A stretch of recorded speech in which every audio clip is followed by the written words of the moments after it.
আলীর বাড়ি গিয়ে বলতেছো, আলী ভাই 3 দিন যাবত না খাওয়া, তুমিও কিছু দিলা না, আবু জেহেল লিডারও কিছু দিল না, তাহলে কি না খেয়ে থাকবো, চলে যাই?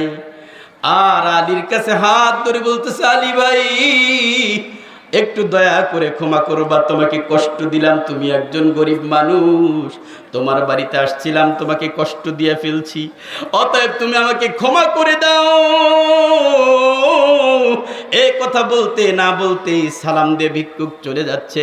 কিন্তু মুসলমান একজন ভিক্ষুককে যদি খাবার না দিতে পারে, অবশ্যই অন্তরের মধ্যে কষ্ট হয় কিনা হয়?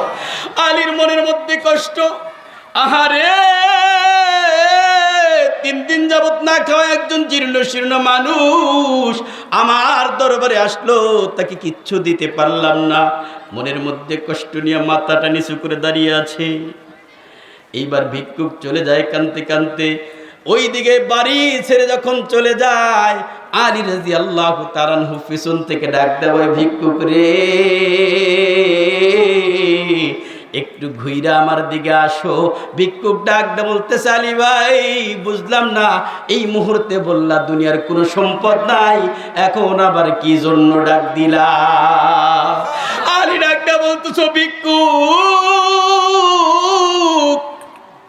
আমি এমন একটা সম্পদ তোমাকে দিতে চাই, দুনিয়ার মধ্যে কেউ তোমাকে এমন কোন সম্পদ কোনোদিন দেয় নাই। জোরে বলি সুবহানাল্লাহ।